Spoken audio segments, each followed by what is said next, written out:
Paper 51. The Planetary Adams. During the dispensation of a planetary prince, primitive man reaches the limit of natural evolutionary development, and this biologic attainment signals the system sovereign to dispatch to such a world the second order of sonship, the biologic uplifters. These sons, for there are two of them, the material son and daughter, are usually known on a planet as Adam and Eve. The original material son of Satania is Adam, and those who go out to the system worlds as biologic uplifters always carry the name of this first and original son of their unique order. These sons are the material gift of the Creator Son to the inhabited worlds. Together with the planetary prince, they remain on their planet of assignment throughout the evolutionary course of such a sphere. Such an adventure on a world having a planetary prince is not much of a hazard, but on an apostate planet, a realm without a spiritual ruler and deprived of interplanetary communication, such a mission is fraught with grave danger. Although you cannot hope to know all about the work of these sons on all the worlds of Satania and other systems, other papers depict more fully the life and experiences of the interesting pair, Adam and Eve, who came from the core of the biologic uplifters of Jerusalem to upstep the Urantia races. While there was a miscarriage of the ideal plans for improving your native races, still, Adam's mission was not in vain. Urantia has profited immeasurably from the gift of Adam and Eve, and among their fellows and in the councils on high, their work is not reckoned as a total loss. 1. Origin and nature of the material sons of God. The material or sex sons and daughters are the offspring of the Creator Son. The universe Mother Spirit does not participate in the production of these beings, who are destined to function as physical uplifters on the evolutionary worlds. The material order of sonship is not uniform throughout the local universe. The Creator Son produces only one pair of these beings in each local system. These original pairs are diverse in nature, being attuned to the life pattern of their respective systems. This is a necessary provision, since otherwise the reproductive potential of the atoms would be non-functional with that of the evolving mortal beings of the worlds of any one particular system. The Adam and Eve who came to Urantia were descended from the original Satania pair of material sons. Material sons vary in height from 8 to 10 feet, and their bodies glow with the brilliance of radiant light of a violet hue. While material blood circulates through their material bodies, they are also surcharged with divine energy and saturated with celestial light. These material sons, the Adams, and material daughters, the Eves, are equal to each other, differing only in reproductive nature and in certain chemical endowments. They are equal but differential, male and female, hence complemental, and are designed to serve on almost all assignments in pairs. The material sons enjoy a dual nutrition. They are really dual in nature and constitution, partaking of materialized energy much as do the physical beings of the realm, while their immortal existence is fully maintained by the direct and automatic intake of certain sustaining cosmic energies. Should they fail on some mission of assignment, or even consciously and deliberately rebel, this order of sons becomes isolated, cut off from connection with the universe source of light and life. Thereupon they become practically material beings, destined to take the course of material life on the world of their assignment, and compelled to look to the universe magistrates for adjudication. Material death will eventually terminate the planetary career of such an unfortunate and unwise material son or daughter. An original or directly created Adam and Eve are immortal by inherent endowment, just as are all other orders of local universe sonship, but a diminution of immortality potential characterizes their sons and daughters. This original couple cannot transmit unconditional immortality to their procreated sons and daughters. Their progeny are dependent for continuing life on unbroken intellectual synchrony with the mind-gravity circuit of the spirit. Since the inception of the system of Satania, 13 planetary atoms have been lost in rebellion and default, and 681,204 in the subordinate positions of trust. Most of these defections occurred at the time of the Lucifer Rebellion. While living as permanent citizens on the system capitals, even when functioning on descending missions to the evolutionary planets, the material sons do not possess thought adjusters, but it is through these very services that they acquire experiential capacity for adjuster indwellment and the Paradise Ascension career. These unique and wonderfully useful beings are the connecting links between the spiritual and physical worlds. They are concentrated on the system headquarters, where they reproduce and carry on as material citizens of the realm, and whence they are dispatched to the evolutionary worlds. Unlike the other created sons of planetary service, the material order of sonship is not, by nature, invisible to material creatures like the inhabitants of Urantia. These sons of God can be seen, understood, and can, in turn, actually mingle with the creatures of time, could even procreate with them, though this role of biologic upliftment usually falls to the progeny of the planetary Adams. On Jerusalem, the loyal children of any Adam and Eve are immortal, but the offspring of a material son and daughter procreated subsequent to their arrival on an evolutionary planet are not thus immune to natural death. There occurs a change in the life-transmitting mechanism when these sons are rematerialized for reproductive function on an evolutionary world. The life carriers designedly deprive the planetary Adams and Eves of the power of begetting undying sons and daughters. If they do not default, an Adam and Eve on a planetary mission can live on indefinitely, but within certain limits their children experience decreasing longevity with each succeeding generation. 2. Transit of the planetary Adams. Upon receipt of the news that another inhabited world has attained the height of physical evolution, the system sovereign convenes the corps of material sons and daughters on the system capital, and following the discussion of the needs of such an evolutionary world, two of the volunteering group, an Adam and an Eve of the senior corps of material sons, are selected to undertake the adventure, to submit to the deep sleep preparatory to being enseraphimed and transported from their home of associated service to the new realm of new opportunities and new dangers. Adams and Eves are semi-material creatures, and, as such, are not transportable by seraphim.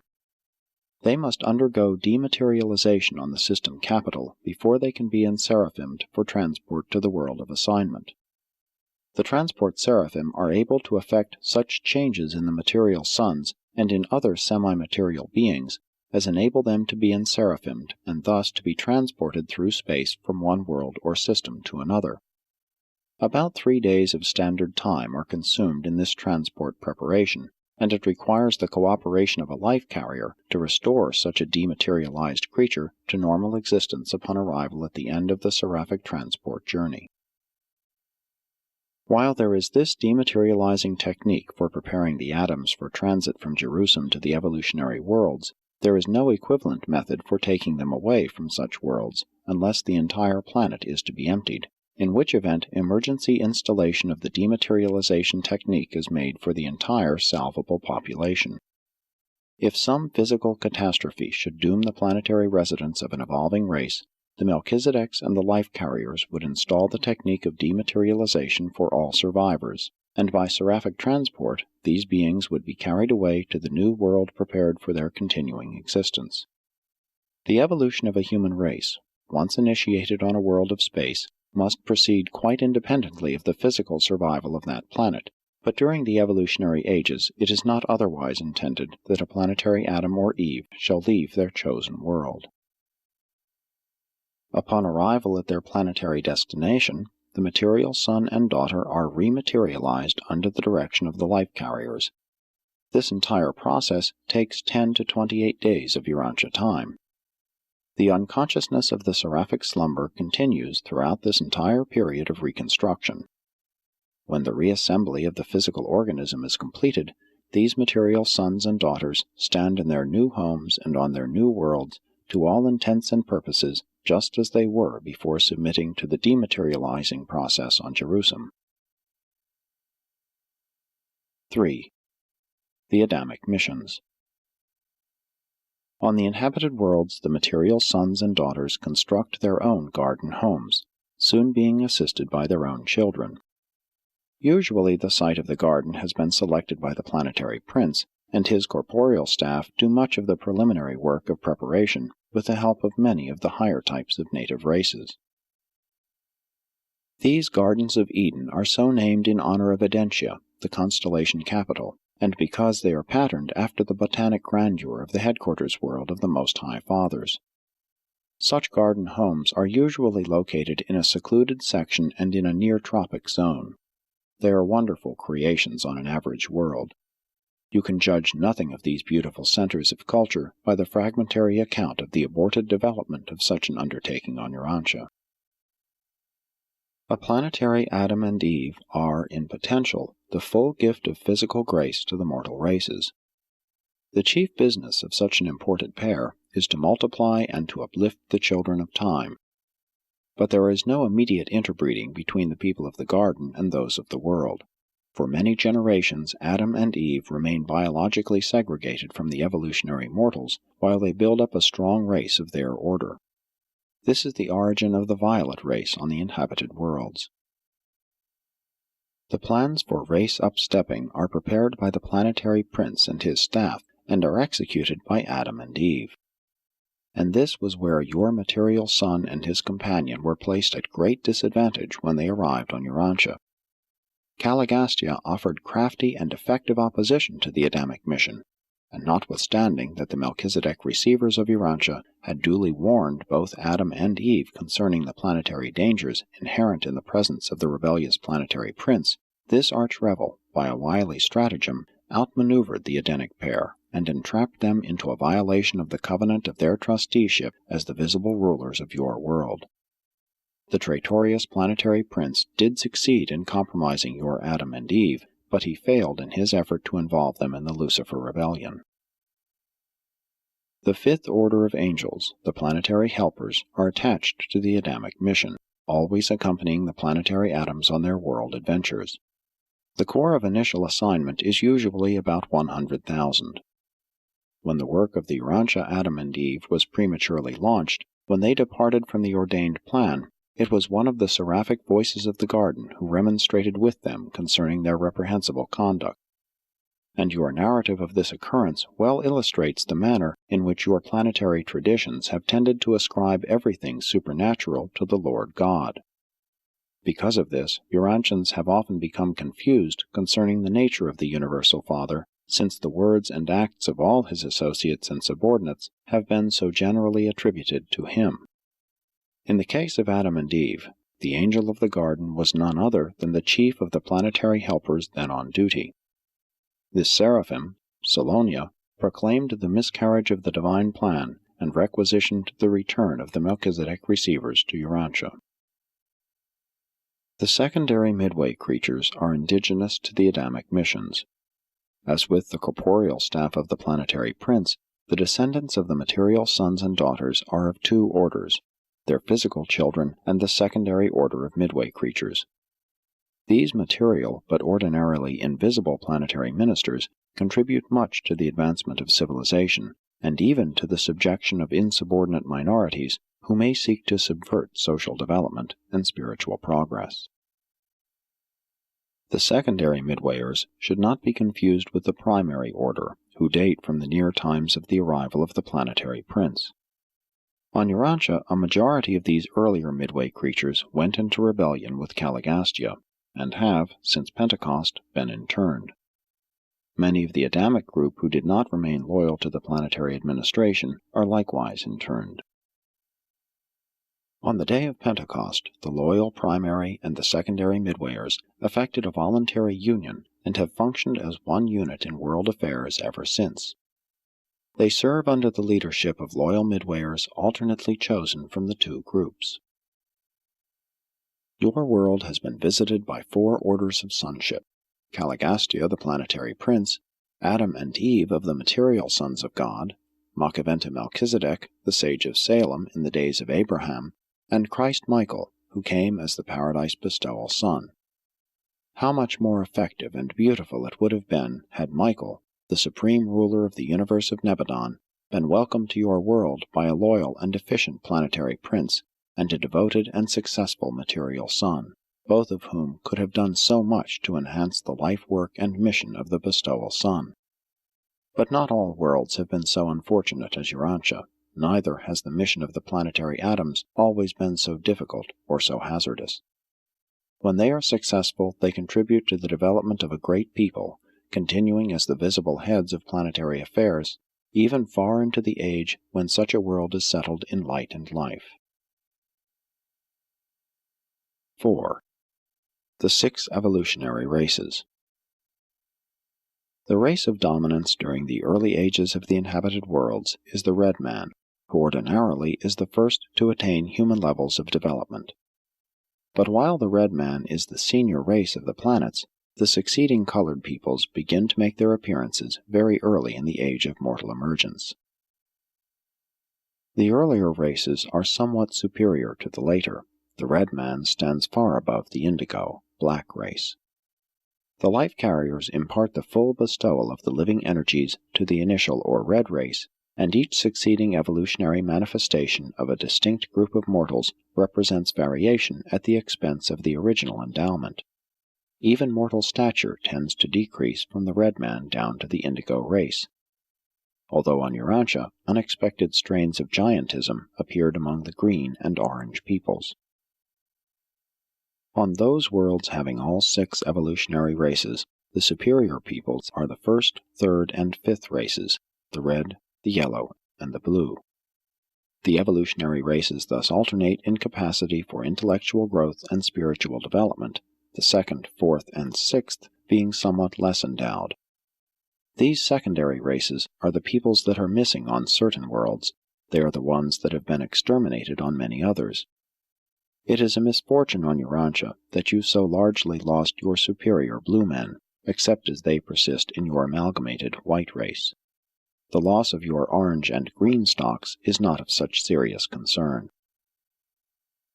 The evolution of 6 or of 3 colored races, while seeming to deteriorate the original endowment of the red man, provides certain very desirable variations in mortal types, and affords an otherwise unattainable expression of diverse human potentials.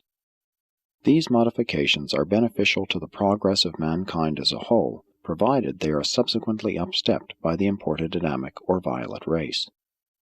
On Urantia, this usual plan of amalgamation was not extensively carried out, and this failure to execute the plan of race evolution makes it impossible for you to understand very much about the status of these peoples on an average inhabited planet, by observing the remnants of these early races on your world. In the early days of racial development, there is a slight tendency for the red, the yellow, and the blue men to interbreed. There is a similar tendency for the orange, green, and indigo races to intermingle. The more backward humans are usually employed as laborers by the more progressive races. This accounts for the origin of slavery on the planets during the early ages. The orange men are usually subdued by the red and reduced to the status of servants, sometimes exterminated. The yellow and red men often fraternize, but not always. The yellow race usually enslaves the green, while the blue man subdues the indigo. These races of primitive men think no more of utilizing the services of their backward fellows in compulsory labor than Urantians would of buying and selling horses and cattle. On most normal worlds, involuntary servitude does not survive the dispensation of the planetary prince, although mental defectives and social delinquents are often still compelled to perform involuntary labor. But on all normal spheres, this sort of primitive slavery is abolished soon after the arrival of the imported violet or Adamic race. These 6 evolutionary races are destined to be blended and exalted by amalgamation with the progeny of the Adamic uplifters. But before these peoples are blended, the inferior and unfit are largely eliminated. The planetary prince and the material sun, with other suitable planetary authorities, pass upon the fitness of the reproducing strains. The difficulty of executing such a radical program on Urantia consists in the absence of competent judges to pass upon the biologic fitness or unfitness of the individuals of your world races. Notwithstanding this obstacle, it seems that you ought to be able to agree upon the biologic disfellowshipping of your more markedly unfit, defective, degenerate, and antisocial stocks. 5. Racial amalgamation, bestowal of the Adamic blood. When a planetary Adam and Eve arrive on an inhabited world, they have been fully instructed by their superiors as to the best way to effect the improvement of the existing races of intelligent beings. The plan of procedure is not uniform, much is left to the judgment of the ministering pair, and mistakes are not infrequent, especially on disordered, insurrectionary worlds such as Urantia. Usually the violet peoples do not begin to amalgamate with the planetary natives until their own group numbers over 1 million. But in the meantime, the staff of the planetary prince proclaims that the children of the gods have come down, as it were, to be one with the races of men, and the people eagerly look forward to the day when announcement will be made that those who have qualified as belonging to the superior racial strains may proceed to the Garden of Eden and be there chosen by the sons and daughters of Adam as the evolutionary fathers and mothers of the new and blended order of mankind. On normal worlds, the planetary Adam and Eve never mate with the evolutionary races. This work of biologic betterment is a function of the Adamic progeny. But these Adamites do not go out among the races. The prince's staff bring to the Garden of Eden the superior men and women for voluntary mating with the Adamic offspring. And on most worlds it is considered the highest honor to be selected as a candidate for mating with the sons and daughters of the garden. For the first time, the racial wars and other tribal struggles are diminished, while the world races increasingly strive to qualify for recognition and admission to the garden. You can at best have but a very meager idea of how this competitive struggle comes to occupy the center of all activities on a normal planet. This whole scheme of race improvement was early wrecked on Urantia. The violet race is a monogamous people, and every evolutionary man or woman uniting with the Adamic sons and daughters pledges not to take other mates and to instruct his or her children in single-matedness. The children of each of these unions are educated and trained in the schools of the planetary prince, and then are permitted to go forth to the race of their evolutionary parent, there to marry among the selected groups of superior mortals. When this strain of the material sons is added to the evolving races of the worlds, a new and greater era of evolutionary progress is initiated. Following this procreative outpouring of imported ability and super-evolutionary traits, there ensues a succession of rapid strides in civilization and racial development. In 100,000 years, more progress is made than in 1,000,000 years of former struggle. In your world, even in the face of the miscarriage of the ordained plans, great progress has been made since the gift to your peoples of Adam's life plasm. But while the pure-line children of a planetary Garden of Eden can bestow themselves upon the superior members of the evolutionary races, and thereby upstep the biologic level of mankind, it would not prove beneficial for the higher strains of Urantia mortals to mate with the lower races. Such an unwise procedure would jeopardize all civilization on your world. Having failed to achieve race harmonization by the Adamic technique, you must now work out your planetary problem of race improvement by other and largely human methods of adaptation and control. 6. The Edenic regime. On most of the inhabited worlds, the Gardens of Eden remain as superb cultural centers and continue to function as the social patterns of planetary conduct and usage age after age. Even in early times, when the violet peoples are relatively segregated, their schools receive suitable candidates from among the world races, while the industrial developments of the garden open up new channels of commercial intercourse. Thus do the Adams and Eves and their progeny contribute to the sudden expansion of culture and to the rapid improvement of the evolutionary races of their worlds. And all of these relationships are augmented and sealed by the amalgamation of the evolutionary races and the sons of Adam, resulting in the immediate upstepping of biologic status, the quickening of intellectual potential, and the enhancement of spiritual receptivity. On normal worlds, the garden headquarters of the violet race becomes the second center of world culture, and, jointly with the headquarters city of the planetary prince, sets the pace for the development of civilization. For centuries, the city headquarters schools of the planetary prince and the garden schools of Adam and Eve are contemporary. They are usually not very far apart, and they work together in harmonious cooperation. Think what it would mean on your world if somewhere in the Levant there were a world center of civilization, a great planetary university of culture which had functioned uninterruptedly for 37,000 years. And again, pause to consider how the moral authority of even such an ancient center would be reinforced were there situated not far distant still another and older headquarters of celestial ministry, whose traditions would exert a cumulative force of 500,000 years of integrated evolutionary influence. It is custom which eventually spreads the ideals of Eden to a whole world. The schools of the Planetary Prince are primarily concerned with philosophy, religion, morals, and the higher intellectual and artistic achievements. The garden schools of Adam and Eve are usually devoted to practical arts, fundamental intellectual training, social culture, economic development, trade relations, physical efficiency, and civil government. Eventually, these world centers amalgamate, but this actual affiliation sometimes does not occur until the times of the first magisterial sun. The continuing existence of the planetary Adam and Eve, together with the pure-line nucleus of the violet race, imparts that stability of growth to Edenic culture, by virtue of which it comes to act upon the civilization of a world with the compelling force of tradition. In these immortal material sons and daughters, we encounter the last and the indispensable link connecting God with man, bridging the almost infinite gulf between the eternal Creator and the lowest finite personalities of time.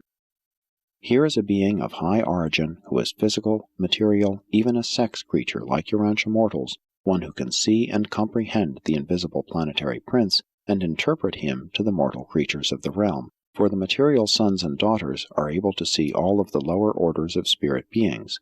They visualize the planetary prince and his entire staff, visible and invisible. With the passing of centuries, through the amalgamation of their progeny with the races of men, this same material son and daughter become accepted as the common ancestors of mankind, the common parents of the now blended descendants of the evolutionary races. It is intended that mortals who start out from an inhabited world should have the experience of recognizing 7 fathers. 1. The biologic father, the father in the flesh. 2. The father of the realm, the planetary Adam. 3. The father of the spheres, the system sovereign. 4. The Most High Father, the constellation Father.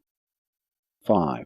The Universe Father, the Creator Son and supreme ruler of the local creations. 6.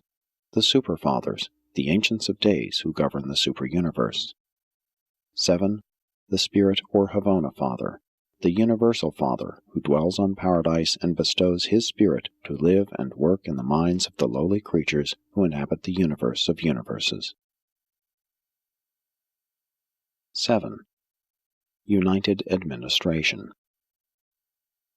From time to time the Avonal Sons of Paradise come to the inhabited worlds for judicial actions, but the first Avonal to arrive on a magisterial mission inaugurates the 4th dispensation of an evolutionary world of time and space.